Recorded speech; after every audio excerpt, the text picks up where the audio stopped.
1979, a Scottish forestry worker called Robert Taylor was attacked and injured by a UFO in a wooded area called Dirchmont Woods near Livingstone in Scotland. To this day, it remains the only UFO case that was investigated by the police and recorded as a criminal act, and remains unsolved.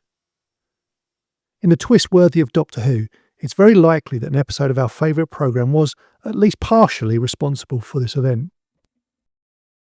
At 11 a.m. on the 9th of November 1979, Bob Taylor, accompanied by his dog Lara, entered a small clearing of Dirchmont Woods.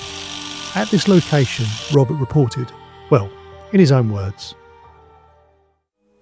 A huge thing with a big round dome, a very dark grey colour, and had a big flange going all the way around. I could see arms sticking out of this flange with what I took to be blades on the top. Two balls came out, I think they'd be about 3 feet in diameter with about 6 spikes. They came right up beside me. I remember feeling a tug at that time. As a result of this, the police launched a criminal investigation and held the location as a crime scene. In addition to the criminal investigation, this attracted the attention of UFO researchers from around the world. In what is very likely the definitive book on the incident, Malcolm Robinson, who visited Bob Taylor and the scene the very next day, covers a number of possibilities to explain this event. Bob saw a secret remote military bomb disposal vehicle. Bob saw the planet Venus at a low angle, glowing through the tree line. Bob got confused about his location and actually saw a water treatment work.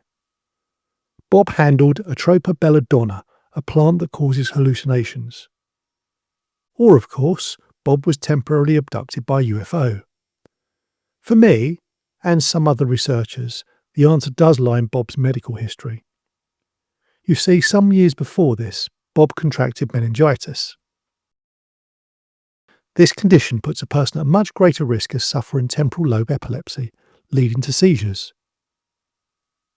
Common effects of a seizure such as this include visual and audio hallucinations, an odd taste in the mouth, and a feeling of lack of mobility over one's own body.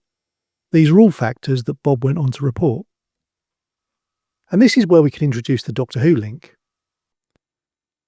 People far more qualified than me write that any hallucination has a basis in experienced reality. People do not generally hallucinate images and scenarios from nothing. There's usually a base memory from which they are formed, evolved and exaggerated. And researchers who proposed the seizure hallucination explanation explored what possible source for the spaceship, if you like, was. During the subsequent investigation, Bob Taylor contributed to the creation of an artist's impression of what he saw. It's not been lost on a lot of researchers that this has a striking resemblance to the Scarth spaceship as seen in the City of Death. This was broadcast only 2 weeks before Bob's abduction experience. Bob denies seeing the programme or even being a casual viewer of Doctor Who. However, it's very likely that Bob probably did see the final episode of the City of Death, even if he didn't know or recall it. You see, the final episode of this story was seen by 16 million television sets in the UK, an exceptionally high figure. Given that at the time there was just over 18 million TV sets in the UK, close to 90% of them would have been tuned into the programme. This figure was likely due to the only rival to the BBC's viewing, ITV, being mid-strike and not broadcasting any content. So there we have it. The most famous UFO event in the UK was likely a result of a medical episode, which caused the mind of Bob Taylor to conjure up the image of a spaceship he saw in Doctor Who episode The City of Death only a few weeks before. Right. That's it. Unless, of course, that cold November morning in Scotland, Bob was abducted by the Scarth as they scouted Scotland for fine art. Where's Duggan when you need him? Thanks for watching, I really appreciate it. If you did enjoy, please give me a like and a subscribe. Coming in early next year, I'll be taking a deep dive into the stories behind two very contrasting stories of the 80s, Earthshock and the Twin Dilemma. See you then.